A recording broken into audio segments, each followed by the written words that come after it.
specifying the face and a point in space, in this case the position of the fourth point in word space.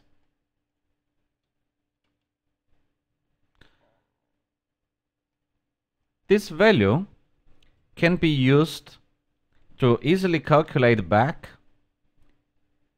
the position of the fourth point based on the 3 known vertex positions and the barycentric coordinates.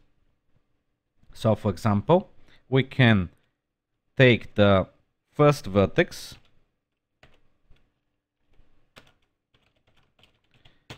get vert from the mesh. In this case, we have to remember that the first vertex is actually the vertex with index 3. The second position is get vert from the same mesh, vertex with index 1. And the third one is going to be the vertex number 2.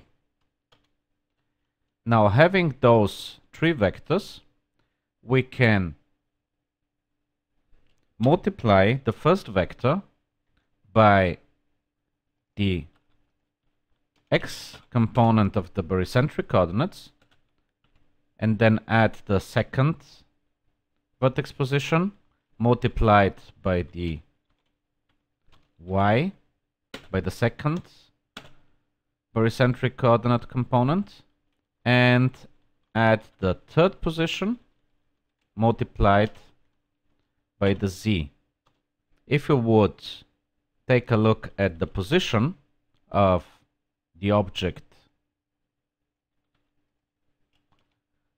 point 4, the result is exactly the same.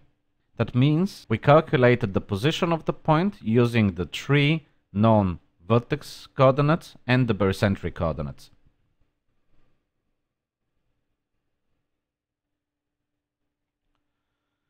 One place in 3ds Max that uses the barycentric coordinates is the attachment controller.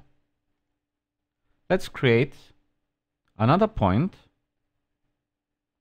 and assign a attachment position controller. Pick the face and set the position inside the face number 1. If you would enter the same coordinates for the first and the second barycentric coordinate, 0.2625,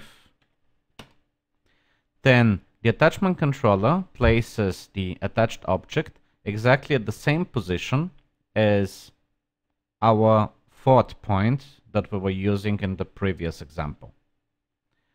As you can see, the attachment controller shows only the first and the second component of the barycentric coordinates because the third one is always based on 1 minus a minus b. That means it doesn't really make sense to provide a third component inside the user interface. Specifying the true implicitly specifies the third. You can visually place the object inside the triangle using the attachment controller's user interface,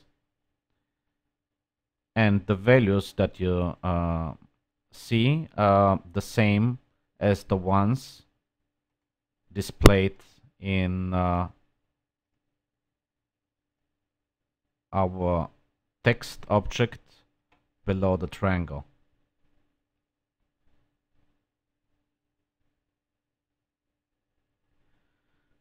We can not only convert vertex positions into positions inside the face using the barycentric coordinates, we can also interpolate between any known quantities stored in the 3 vertices, including texture coordinates, vertex colors, and so on.